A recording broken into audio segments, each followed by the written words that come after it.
नमस्कार दोस्तों, स्वागत है आप सभी का एक और नई वीडियो में। नीम कोली बाबा कहते हैं कि हमेशा भगवान पर भरोसा रखें और किसी बात की चिंता न करें। यदि जीवन में चुनौती आए तो भगवान और अपने आप पर पूरा भरोसा रखते हुए आत्मविश्वास से उसका सामना करें।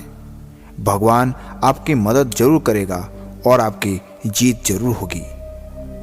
एक कहानी से शुरू करता हूँ। एक बार एक व्यक्ति जो कि एक कवि था, रात 9 बजे घर से यात्रा के लिए कहीं निकला। सफ़र लंबा था। उसने बस में ही किताब खोली और कुछ लिखने लगा। कुछ ही देर बाद उसके मन पर उदासी छा गई। उसे समझ नहीं आ रहा था कि अभी तो वह इतना खुश था, लेकिन एकदम से मेरा मूड क्यों बदल गया। वो रात 9 बजे होटल में पहुंचा। वो कमरे में गया तो उसे आवाज़ आई, मुन्ना। उसे महसूस हुआ कि कोई बाहर से उसे पुकार रहा है, लेकिन मुन्ना नाम से उसे केवल उसके पिताजी ही पुकारते थे। जब उसने दरवाज़ा खोलकर देखा तो बाहर कोई नहीं था। उसे लगा ये मेरे मन का वहम है। थोड़ी देर बाद फिर किसी की आवाज़ सुनाई दी, मुन्ना। फिर से उसने बाहर देखा तो बाहर कोई नहीं था। रात 3 बजे उसने अपने घर पे फ़ोन लगाया तो पता चला उसके पिताजी की 2 बजे मौत हो गई है।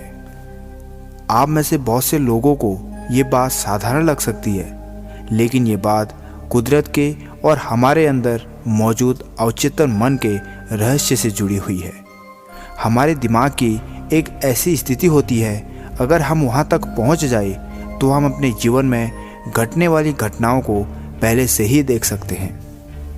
इस रहस्य की छोटी छोटी झलक आपको भी मिली होगी। आप कई बार ये महसूस कर लेते होंगे कि ये होने वाला है और वैसा ही होता है, लेकिन आप खुद से कहते होंगे कि मैं इतना महान थोड़ी हूँ, ये बस कोइंसिडेंट होगा। लेकिन हमारे अंदर मौजूद शक्ति से अनजाने में बहुत बार हमारी मुलाकात हो जाती है। बड़े बड़े कवि, लेखक, योगी अनजाने में ही इस शक्ति का उपयोग अज्ञातवास में करते हैं। इसलिए आप इन लोगों में बचपना जरूर पाओगे। ये लोग अनजाने में इस शक्ति का उपयोग करते हैं, और दूसरी तरफ ऋषि मुनि इस शक्ति का उपयोग करना सीख जाते हैं। आपने सुना होगा कि हिमालय पर आज भी कई ऐसे बाबा हैं जिनकी उम्र हजारों साल है। आपको ये बात मजाक लग सकती है, लेकिन ये बात एकदम सच है। सच इसलिए है क्योंकि जो प्रकृति के रहस्य को जान लेता है, उसके लिए सारे चमत्कार आम बात है। एक फूल को देखकर यदि आप कहोगे कि ये कितना खूबसूरत है, तो वैज्ञानिक कहेंगे कि इसमें खूबसूरत जैसा क्या है। ये फूल में ये तत्व मिला है जिससे ये फूल बन गया। ये क्या बात हुई? केवल फूल के तत्व जान लेने से आप उसकी सुगंध को नहीं जान पाओगे। भारत सोने की चिड़िया था, इसलिए महान नहीं था, बल्कि अपनी संस्कृति और महान ऋषि मुनियों की वजह से महान था। इस पृथ्वी में और आपके अवचेतन मन में बहुत सी शक्तियाँ और रहस्य मौजूद है। जिस दिन आप उनका उपयोग करना सीख जाओगे, उस दिन आपके लिए कुछ भी कर पाना मुमकिन हो जाएगा।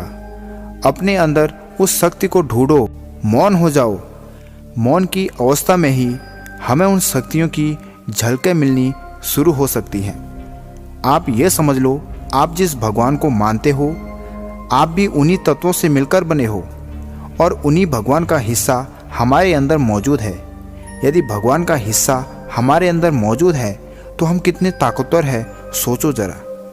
प्रकृति ने भर भर के शक्तियाँ और रहस्य तुम्हें दिए हैं, तुम उसे पहचान न सके और खुद को कमजोर मान रहे हो। भगवान की शक्तियाँ या कुदरत का रहस्य, जो भी कहो, दोनों एक ही बात है। उठो और अपने आप को पहचानो, खुद को कमजोर मत मानो। जिस दिन खुद को जान लोगे, उस दिन आपके अंदर स्वयं भगवान का वास होगा। उठो और आगे बढ़ो और भगवान पर भरोसा रखो। जय श्री राम, जय हनुमान, जय बाबा नीम कोली महाराज।